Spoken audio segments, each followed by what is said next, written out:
జనరల్‌గా BP levels normal అంటే ఏంటి? హై బీపీ అంటే ఎంత లెవెల్స్ ఉంటాయో దాన్ని మనం అంటాం. నార్మల్ బ్లడ్ ప్రెషర్ 120 బై పైదేమో సిస్టాలిక్ 120, కిందది 80 mmHg ఉంటుందండి. నార్మల్ హై లిటిల్ ఎక్కువ ఉన్నట్టు, కానీ బీపీ లేనట్టు 120 to 129. కిందది డయాస్టాలిక్ బ్లడ్ ప్రెషర్ పెద్ద we are not worried about it. Stage 1 hypertension 130 నుంచి 139 వరకు systolic blood pressure. Stage 2 hypertension more than 140 by 90. So ఈ స్టేజ్ 2 హైపర్ టెన్షన్ నుంచి ఇంకా మనం బీపీ ఉన్నట్టు కన్సిడర్ చేసేస్తాం.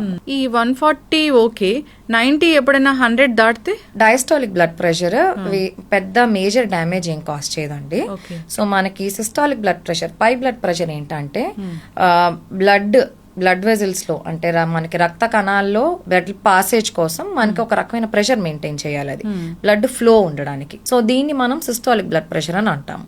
సో మన ఎవ్రీ హార్ట్ బీట్ కి హార్ట్ బ్లడ్ ని పుష్ చేస్తుంది బ్లడ్ వెజల్స్ లో, ఆర్టరీలోకి. ఈ ప్రెషర్ ని మనం సిస్టాలిక్ బ్లడ్ ప్రెషర్ అని అంటాం. ఎందుకంటే ఆ ప్రెషర్ తో మిగతా అన్ని ఆర్గన్స్ కి బ్లడ్ డిస్ట్రిబ్యూట్ అవ్వాలి. బ్రెయిన్ లో కానీ మిగతా ఆర్గన్స్ కి అంతా వెళ్తాలి అంటే ఒక certain amount of pressure is required. దీన్ని సిస్టాలిక్ బ్లడ్ ప్రెషర్ అని అంటాం. డయాస్టాలిక్ బ్లడ్ ప్రెషర్ ఏంటంటే రెస్టింగ్ స్టేజ్, అంటే హార్ట్ ఫిల్ అవుతున్నప్పుడు మిగతా బ్లడ్ వెజల్స్ లో ఉండే ప్రెషర్ ని డయాస్టాలిక్ బ్లడ్ ప్రెషర్ అని అంటాం. So body is anyway use to it. అది ఎక్కువ ఉన్నా కూడా అంత పెద్ద మేజర్ డ్యామేజ్ ఏమీ జరగదు. బట్ సిస్టాలిక్ బ్లడ్ ప్రెషర్ ఎక్కువ ఉంది అంటే దెన్ హార్ట్ ఎక్కువ పంప్ చేయాలి, ఎక్కువ ఫోర్స్ తో పుష్ చేయాలి బ్లడ్ ని. దెన్ హార్ట్ కి స్ట్రెయిన్ అవుతుంది. సో హార్ట్ ఫెయిలియర్ వచ్చే అవకాశం ఉంటుంది, హార్ట్ ఎన్లార్జ్ అయ్యే అవకాశం ఉంటుంది. అలాగే మిగతా ఆర్గన్ ప్రెషర్ ఎక్కువ అయిందంటే మనకి బ్రెయిన్ లో బ్లీడ్ అయ్యే అవకాశం, aneurysm, blood vessel dilatation, kidneys damage ఇలాంటివి జరిగే అవకాశం ఉంటుంది. సో వన్స్ బీపీ వచ్చింది, సో 140/90 లేదా 160/100 అలా వస్తూ ఉంది అన్నప్పుడు సో మందులు ప్రిస్క్రైబ్ చేస్తే జీవితాంతం మందులు వాడాల్సిందేనా? లేదమ్మా. సో ఇనీషియలీ మనకి డాక్టర్ దగ్గరికి వచ్చినప్పుడు ఇలా హాస్పిటల్లోకి వచ్చినప్పుడు బీపీ సాధారణంగా ఒక 10 to 20 సిస్టాలిక్ బ్లడ్ ప్రెషర్ ఎక్కువగానే ఉంటుంది.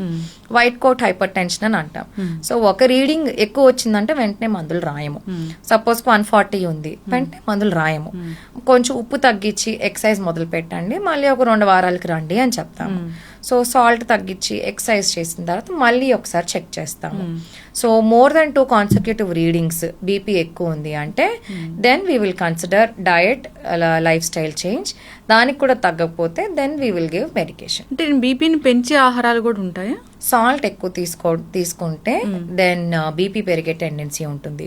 బయట ఫుడ్, జంక్ ఫుడ్ ఎక్కువ తీసుకుంటే వాటిలో కూడా ఎక్కువసేపు ఉండాలి కాబట్టి బయట ప్రిపేర్ చేసిన ఫుడ్ సాల్ట్స్ ఎక్కువ ఉంటాయి, దానిలో సాల్ట్ యాడ్ చేస్తారు because it acts yes a preservative. So salt ఎక్కువ ఉన్న ఫుడ్ కన్జ్యూమ్ చేస్తే దెన్ ఎస్ బీపీ పెరిగే టెండెన్సీ ఉంటుంది. సో చాలా మందిలో ఉప్పు ఎక్కువ తింటూ ఉంటారు, అంటే పచ్చళ్ళు తింటారు, పెరుగన్నంలో మజ్జిగలో కూడా ఎక్స్ట్రా సాల్ట్ వేసుకుంటూ ఉంటారు. అండ్ ఫుడ్ టేస్ట్ ఎక్కువ ఉంది, చాలా బాగుంది, టేస్టీగా ఉందంటే దానిలో సాల్ట్ ఎక్కువ ఉన్నట్టు.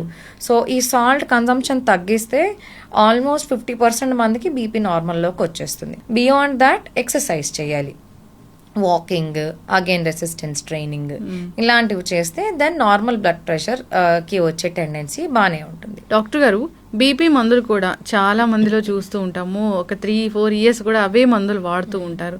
ఇప్పుడు ఏం జరుగుతుందండి? సో మనకి బీపీకి కూడా ఫాలో అప్ ఇంపార్టెంట్ అండి.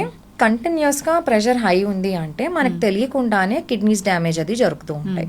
సో హైపర్ టెన్సివ్ నెఫ్రోపతి అని అంటాము. మీరు ఫాలో అప్ రాలేదంటే, పేషెంట్ రాలేదంటే మనకి కళ్ళలో డ్యామేజ్ అవ్వచ్చు, కిడ్నీ డ్యామేజ్ అవ్వచ్చు, ఏం జరుగుతుందో ఎలా తెలుస్తుంది? So frequent follow up is important. కొన్నిసార్లు కొన్ని బీపీ మెడిసిన్స్ కి సైడ్ ఎఫెక్ట్స్ కూడా ఉంటాయి, లేకపోతే కొన్ని డ్రగ్స్ కి కొంచెం కాలవాపులు అవి వస్తూ ఉంటాయి. వాళ్ళకి అర్థం కాదు ఎందుకు వస్తుందో, అందుకని రకరకాల మెథడ్స్ అన్ని ట్రై చేస్తూ ఉంటారు. వేరే ఆయుర్వేదిక్ మందులు అంటారు, హోమియో అని అంటారు. తీరా చూస్తే నువ్వు వెళ్ళిన ఫిజిషియన్ దగ్గరికి మళ్ళీ వెళ్తే వాళ్ళు ఐడెంటిఫై చేస్తారు ఇది డ్రగ్ సైడ్ ఎఫెక్ట్, డ్రగ్ మార్చి చూద్దాము అని. నువ్వు వెనక్కి రివ్యూకే రాకపోతే మందు సైడ్ ఎఫెక్ట్ ఉన్న వాళ్ళకి తెలీదు, సరిగ్గా పనిచేస్తుందో లేదో కూడా వాళ్ళకి తెలియదు. బీపీ మందులు సరిగా వేసుకోకపోతే, బీపీ కంట్రోల్లో లేకపోతే మీరు అన్నట్లు చాలా డ్యామేజ్లు జరిగే అవకాశమే ఉంటుంది.